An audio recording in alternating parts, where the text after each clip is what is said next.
اعوذ بالله من الشیطان الرجیم بسم الله الرحمن الرحیم. ګرانو زده کوونکو، خدای دې وکړي چې ښه ورځ او سهار مو پیل کړی وي، سهار مو نیکمرغه. موږ او تاسې په تیر درسو کې د نهم ټولګي د کیمیا مضمون چې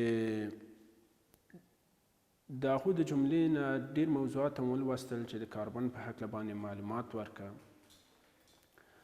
او هم د عضوي کیمیا هم تعریف کړه، فرق توپیر هم په مابین د عضوي او غیر عضوي مرکبونو کې وکړه او همدا هم ولوستل چې عضوي مرکبونه د کوم عنصر نه تشکیل شوي دي او کوم عنصر ډېر پکې رول لوبوي. دا موږ او تاسې په تیرو درسو کې ولوستل. نن کوم درس چې موږ مخته بیایو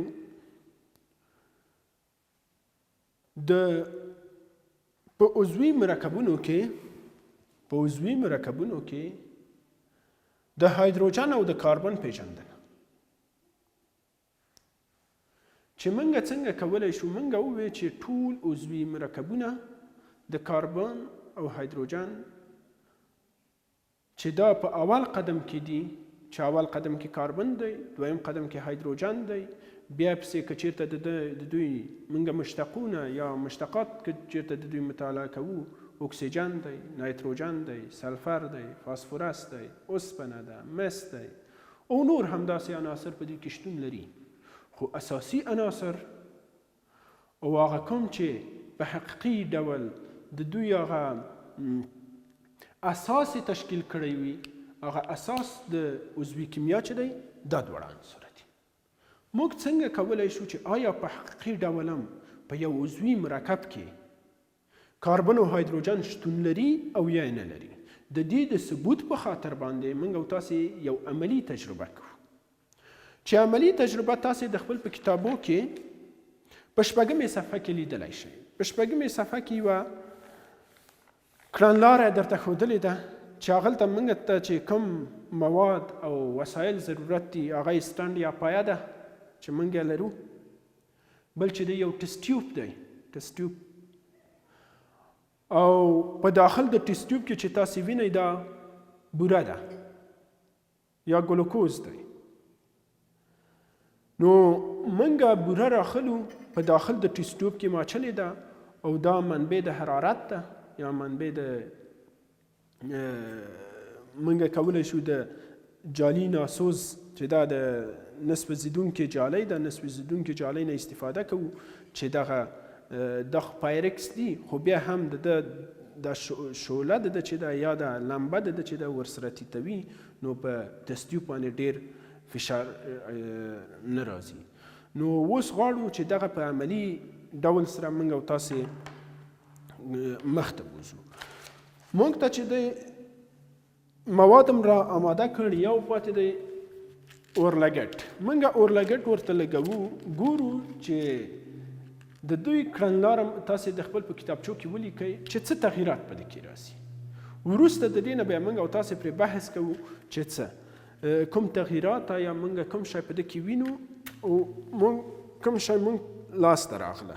تاسې کولی دا منبع د حرارت ده، ګاز هم ډېر پرې کم کوي، ګاز نه دی، ګاز پرې ډېر کم کوي. اوس وګورئ چې څه تغییر پکې راځي. په داخل د بوره کې بوره وینئ چې سپین رنګ لري، سپین رنګ لري، په داخل د ټسټ ټیوب کې ماچلې ده. موږ او تاسې بیا اوس وینو چې په داخل د بورې کې څه تغییر راځي.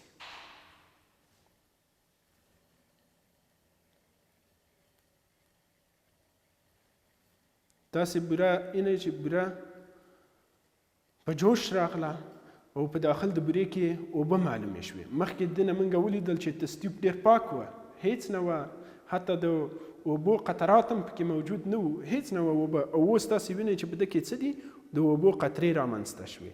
ښه دا پرېږدو چې څو د اوبه څه شي، وڅېسي، اوبه ښه وڅېسي. نو آخر کې بیا ورته ګورو چې بیا څه منځته راځي. دغه د یعنې یو ثبوت موږ پکې پیدا کړه. که چېرته موږ 3 H12O چې دا فرمول دی، په دې کې موږ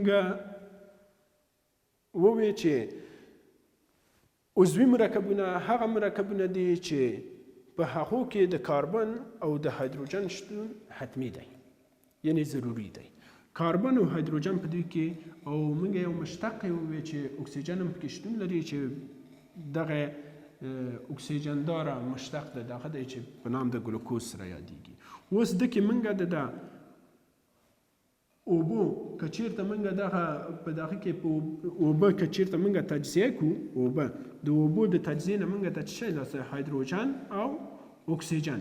یعنی موږ هایدروجن او اکسیجن دلته څه شی پکې تشخیص کړو چې وبښئ د هایدروجن دلته پکې شتون لري، اوبه موږ پکې تشخیص کړو چې اوبه په داخل د دې مرکب کې شتون لري. یعنی په اکسیجن او هایدروجن چې دی چې یو د اجزاو د تشکیل کوونکو د اوبو نه دي، په دوی کې شتون لري. او موږ ووایو چې په داخل د ګلوکوز کې یو مقدار اوبه چې هغه اوبه په حقیقت کې موږ ته د اکسیجن او د هایدروجن شتون راخي، هغه موږ را پیدا کړي.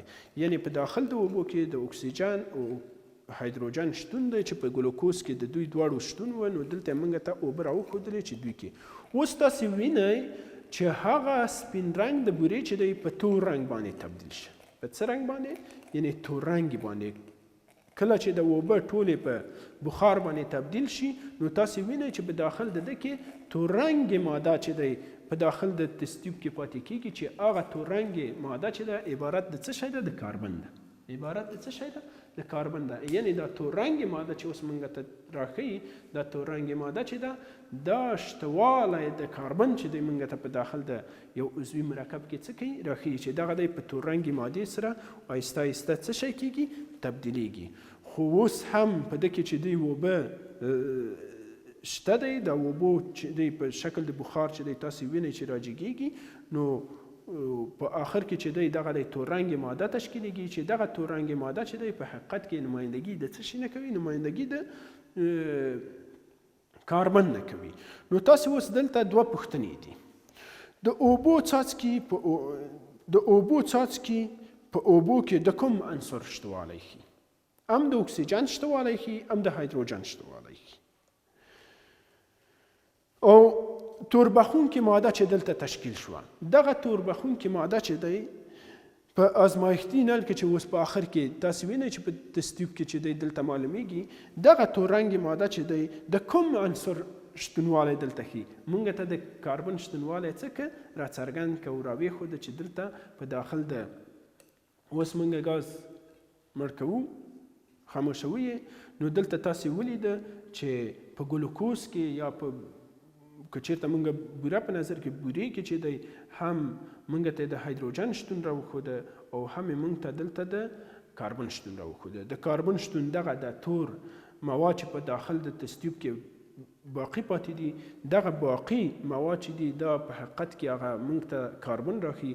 کله چې تاسې د یو لرګی راواخلئ، لرګي ته چې دی ور واچوئ، هغه بقایا د لرګي چې پاتې کېږي یا هغه سکاره چې پاتې کېږي، هغه سکاره په حقیقت کې هغه څه شی دی؟ کاربن دی. نو او بل چې دی دغه قطرات چې تاسې اوس دلته وینئ، لږ لږ قطرات اوس هم په دې تست ټیوب کې شتون لري.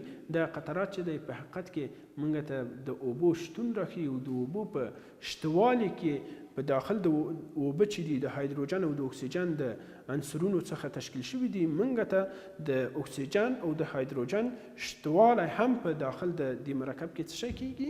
راښیي. نو اوس موږ ثابته کړه، دې مطلب ته راغلو چې عضوي مرکبونه د هایدروجن او کاربن پکې شتون لري. موږ دا په عملي ډګر کې چې تاسې په عملا ولیدل چې هم د کاربن شتون تاسې پکې ولیده او هم د هایدروجن شتون تاسې پکې ولیده، چې هایدروجن چې دی اوبو کې تاسې ولیده او کاربن چې دی دغه دی تاسې اوس هم وینئ چې تور رنګ ماده ده. دا موږ ثابته کړه چې په هر عضوي مرکب کې چې دی کاربن او هایدروجن څه شی دی؟ حتمی دی. نو تاسې کولی شئ چې د کتاب د لارې په راتلونکي درس کې کولی شو هر یو زده کوونکی چې علاقه لري تاسې کولی شئ چې په عملي توګه تاسې هم د موږ په همکارۍ باندې تاسې هم کار وکړئ. او نور پسې راځو په عضوي مرکبونو کې د کیمیاوي اړیکې دي چې کیمیاوي اړیکې د موږ او تاسې ډېر یو مفصل او ډېر یو ښه بحث دی چې کیمیاوي اړیکې څنګه په عضوي مرکبونو کې تشکیلیږي او کاربن د کاربن سره کوم اړیکې تشکیلولی شي او نښلولی شي چې دا ډېر یو مهم بحث دی چې دا موږ او تاسې په راتلونکي درسو کې انشاءالله یادوو لولو یې. نو خدای دې وکړي چې د دغې تجربې نه تاسې یو څه زده کړي وي. نو دا تجربه چې وه ډېره یو ښه تجربه وه چې موږ او تاسې ته دا زده کړل چې په عضوي مرکبونو کې د کاربن شتوالی او د هایدروجن شتوالی موږ ته ثابت کوي. یعنې په دې حقیقت ته موږ راغلو چې کله چې موږ عضوي کیمیا د کاربن د کیمیا په نامه باندې یاده کړه نو دلته دې تجربې موږ ته ثابته کړه چې واقعیتا عضوي ټول مرکبات هر مرکب چې تاسې غواړئ که چیرته موږ یې راواخلو هغه ته تودوخه ورکړو ویسوځو د سوځېدلو په نتیجه کې د تودوخې په نتیجه کې هغه چې دی موږ ته د کاربن او د هایدروجن شتوالی راښیي چې د هغو د جملې نه موږ د ګلوکوز مرکب راواخیسته او د ګلوکوز مرکب ته موږ اور تودوخه ورکړه. د تودوخې په نتیجه کې موږ هم هایدروجن ولیده او هم کاربن ولیده. یعنې دواړه موږ پکې تشخیص کړی شول. هم کاربن پکې تشخیص کړی شه او هم هایدروجن پکې تشخیص کړه. او راتلونکي درس ته چې موږ او تاسې کیمیاوي اړیکې دي کیمیاوي اړیکو په باره کې تاسې یو دفعه د کیمیاوي اړیکې مطالعه کړئ چې کیمیاوي اړیکې څه ویلي دي. بیا وروسته د هغه نه موږ او تاسې په داخل د ټولګي کې پرې بحث کوو او هغه موږ او تاسې یو مفصل بحث پرې کوو. مننه خدای دې وکړي چې یاد کړي وي. او تاسې کورنۍ دنده څه ده؟ کورنۍ دنده همدا ده چې راتلونکي درس کې تاسې باید د کوم درسونه چې موږ مخکې لوستلي وو چې د هغو د جملې نه توپیرونه وو په مابین د دوه مرکبونو د عضوي او غیر عضوي او بل چې دی د عضوي مرکبونو د کاربن پیژندنه وه او د هایدروجن تاسې د کاربن خپله سمبول د کاربن نمبر د اتمی د کاربن یعنی ټول هغه مشخصات چې د کاربن د عنصر پورې مربوط دي چې د هغه سمبول دی نمبر د اتمی دی تعداد د پروتون دی تعداد د نیوترون دی تعداد د الکترونو دی او تاسې هغه ته یو شکل رسم کوي د اتم ورته رسم کوي چې په اول مدار کې کاربن څو الکترون لري او په دویم مدار کې یا په دویم قشر د الکتروني کې څو الکترونونه لري. هغه تاسې په کتابچه کې ولیکئ او بیا به موږ په بل ساعت کې که ژوندي وبېګورو. خدای دې وکړي چې جوړ او صحتمند اوسئ. ډېره مننه او ښه وخت ولرئ.